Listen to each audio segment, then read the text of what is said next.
तो इजराइल की सेना ने हमास के हथियारों का जखीरा बरामद किया है।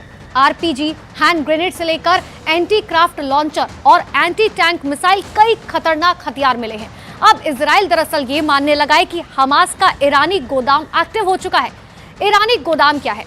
ईरानी गोदाम यानी कि हथियारों की सप्लाई का वो एटीएम जो हमास के लिए 24 घंटे काम करता है। लेकिन इसी गोदाम को लेकर अब सब कहने लगे हैं कि अगर ईरान ने एक भी इशारा कर दिया तो ये युद्ध पश्चिमी एशिया से निकलकर यूरोप तक फैल सकता है।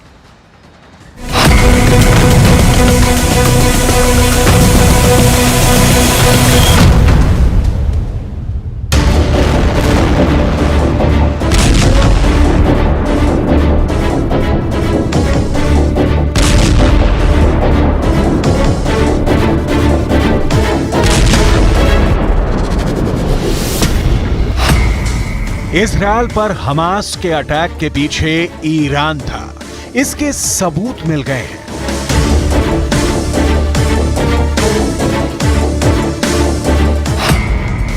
ईरान ने हमास को पहुंचाया था मार काट का सामान, इसके प्रमाण मिल गए हैं।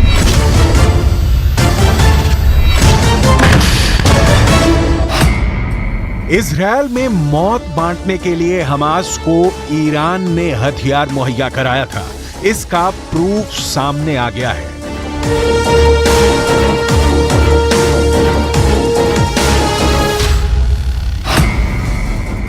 इजराइल में नरसंहार के लिए ईरान ने कौन कौन से हथियारों की सप्लाई की थी, इसका कच्चा चिट्ठा इजराइल को मिल गया है।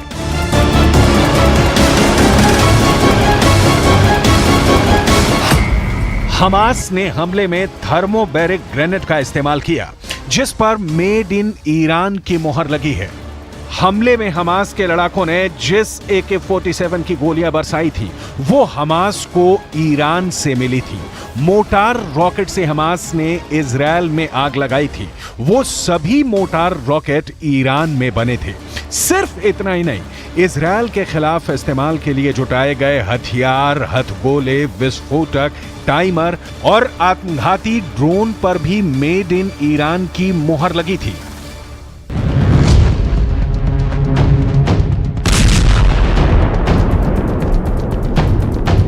इजराइल की सेना ने हमले की जगह और आसपास से उन हथियारों का हिस्सा बरामद किया है जिसका इस्तेमाल 7 अक्टूबर के हमले में हुआ था।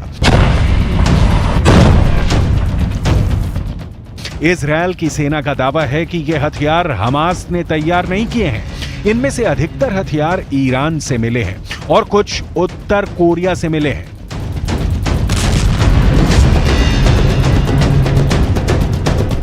ये वीडियो उन्हीं हथियारों के हैं।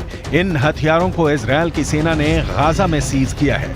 इन हथियारों में आरपीजी है, इनमें हैंड ग्रेनेड है, इनमें एंटी क्राफ्ट लॉन्चर है, इसमें एंटी टैंक मिसाइल है, साथ ही इस जखीरे में एंटी टैंक माइंस भी बरामद हुई हैं। ये वो हथियार हैं जिनका इस्तेमाल 7 अक्टूबर को इजराइल पर हमले के लिए किया गया। जहां इन हथियारों को इजराइल की सेना ने रखा है, वहां न्यूज 18 इंडिया की टीम पहुंची तो क्या क्या देखा, इसे देख लीजिए। हमास के सिर्फ 2 से 3% हथियार यहाँ है जिसका इस्तेमाल 7 अक्टूबर को कत्लेआम मैसेकर के लिए किया गया था। इन हथियारों से हमारे साथ IDF के बड़े अधिकारी जी भी हैं, वो आपको बताएंगे एक एक करके कि क्या कुछ है। Mr ji, tell me what is this? Anti craft? This is an anti-craft missile called SA-7 Strela. ये एंटी क्राफ्ट मिसाइल है। अगर एंटी क्राफ्ट यानी एयरक्राफ्ट को गिराना है तो इसका इस्तेमाल होता है।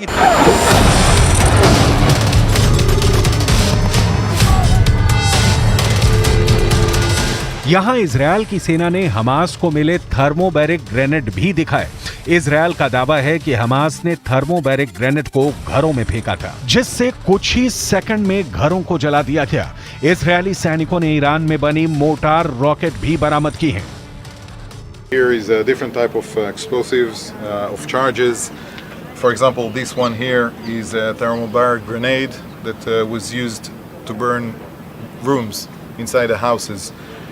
They used a timed detonator that is screwed here. Just pull out the safety, throw this into a room, close the door, shut, and it takes the temperature inside the room to 3000 degrees during the explosion. burns, incinerates everything inside the room. Nothing comes out.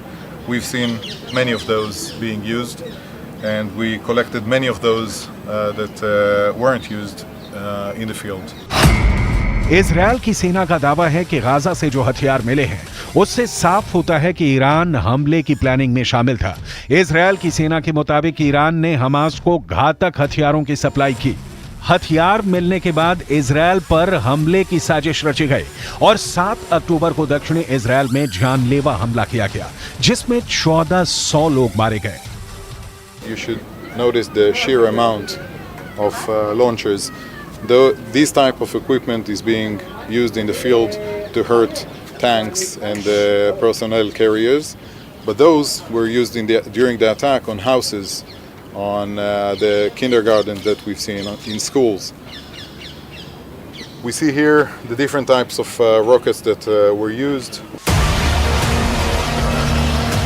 Gaza की इस बदहाली के लिए वैसे तो कई वजहें जिम्मेदार हैं, लेकिन एक बड़ी और असल वजह ऐसी है जिसने गाजा के इस भयानक सच की बुनियाद रख दी, और वो वजह है 7 अक्टूबर का वो आखिरी संदेश। हमास के आतंकियों ने इसी दिन इजरायल में घुसकर हमला किया, ताबड़तोड़ फायरिंग की, जो मिला उसे मार दिया। क्या बच्चे, क्या बूढ़े, क्या महिलाएं, कोई भी उनकी दरिंदगी से नहीं बच सका। आतंकियों के सामने पड़े जिन कुछ लोगों की जान बच भी गई वो बंधक बना लिए गए, और उसके बाद जो हुआ उसका खामियाजा गाजा के लोग हर दिन, हर घंटे, हर मिनट भुगत रहे हैं। हमास के एक कमांडर ने बड़ा पर्दाफाश किया है और कहा है कि यह सब कुछ शायद नहीं होता अगर वो आखिरी आदेश ना आता, जिसे हमास के 2 आकाओं ने अपने आतंकियों को आखिरी वक्त में दिया। वो आदेश जिसने पूरे प्लान को ही पलट दिया। यरूशलेम पोस्ट के मुताबिक हमास के कमांडर अबू मोहम्मद ने माना कि हमारा प्लान सिर्फ इजरायल के कुछ सैनिकों को अगवा करने का था, लेकिन हमले से कुछ मिनट पहले ही हमारे चीफ ने प्लान बदल दिया और इजरायल में कत्लेआम का आदेश दे दिया। ऐसा दावा किया जा रहा है कि हमास ने हमले की योजना बनाकर 2 साल तक इसकी तैयारी की। उसने ये हथियार गाजा की भूमिगत सुरंगों में जमा किए थे। हमास कमांडरों ने बम बनाने की फैक्ट्रियां बना रखी थी। इसके साथ ही उन्होंने इजरायल के बारे में खुफिया जानकारी इकट्ठा करते हुए नक्शे भी बनाए। इसके बाद वो बहुत खुफिया तरीके से इजरायल की सीमा में दाखिल हुए और इसके बाद उन्होंने अपनी हैवानियत को अंजाम दिया। इस तरह के ग्रेनेड घरों में फेंके गए। जब घरों से लोग बाहर नहीं निकले तो इस तरह के ग्रेनेड फेंका गया, और बड़े बड़े घर जो कि नीरोज में बात करें, किफुसीम में बात करें, बेरी में बात करें, रेम में बात करें, वहाँ इस तरह के बड़े बड़े ग्रेनेड फेंके गए। और what is this? These are grenades also? This is an RPG warhead. RPG warhead. With an attachment mechanism. Okay. In order to put in place on the tank, to attach it to the tank, and to just initiate it. तो घर में जब उड़ाना था, please wait mister जी, जब घर को उड़ाना था तो इसे लगाते थे और इसे उड़ा दिया जाता था। इजरायल की सेना ने दावा किया है कि इजरायल में घुसे हमास के हमलावर 500 आरपीजी, लगभग 200 आईडी और 1000 से अधिक AK-47 से लैस थे, जिनसे हमास के लड़ाकों ने अंधाधुंध हमला किया। इजरायल ने दावा किया है कि आरपीजी और छोटी मिसाइलें उत्तर कोरिया में बनाई गई थी।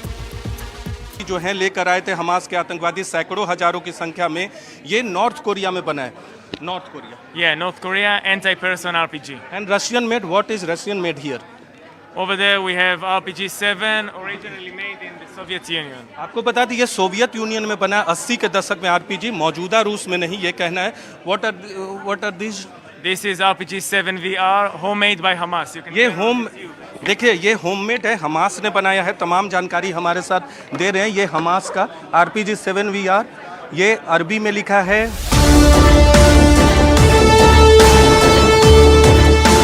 यही वजह है कि इन हथियारों का इस्तेमाल कर इजरायल में मौत बांटने वाली नुकबा फोर्स का इजरायल ने सफाया कर दिया है। पहले हवाई हमला और अब ग्राउंड ऑपरेशन कर इजरायल ने हमास के नुकबा फोर्स की कमर तोड़ दी है। हमास के नुकबा फोर्स ने ही 7 अक्टूबर को इजरायल पर हमले को लीड किया था। ऐसे में इजरायली सेना लगातार इसके कमांडरों की तलाश में थी। इजरायल का दावा है कि नुकबा के टॉप कमांडरों ने ही 7 अक्टूबर को दक्षिण इजरायल पर हमला कर सभी को मार डालने और घरों को जलाने का फरमान सुनाया था। नुकबा फोर्स हमास की स्पेशल मिलिट्री यूनिट है। आरोप है कि कि अल कासम ब्रिगेड के साथ मिलकर नुकबा फोर्स के लड़ाकों ने भी इजरायल में कोहराम मचा दिया था। इसी वजह से इजरायल की सेना के निशाने पर स्पेशल मिलिट्री यूनिट के ठिकाने थे, जिन्हें ध्वस्त करने के लिए वो लगातार हवाई हमले कर रहा था। और अब जमीनी हमले में नचाबा फोर्स के कमांडरों का काम तमाम कर दिया है। टाइम्स ऑफ इजरायल की रिपोर्ट के मुताबिक इजरायल के सैनिकों ने एक जमीनी ऑपरेशन में नुकबा कंपनी कमांडर अहमद मूसा और नुकबा प्लाटून कमांडर अम्र अल हांडी को मार दिया है। नुकबा एक ऐसी स्पेशल फोर्स है जिसमें शामिल लड़ाकों का चुनाव हमास के सीनियर कमांडरों की एक कमेटी करती है। इस फोर्स के लड़ाके दुश्मन पर घात लगाकर अटैक करने, सुरंगों के जरिए घुसपैठ करने, एंटी टैंक मिसाइल और रॉकेट से हमला करने में माहिर होते हैं। दावा यह भी है कि नचाबा फोर्स के लड़ाके हमास के बड़े नेताओं को सुरक्षा देने का काम करते थे।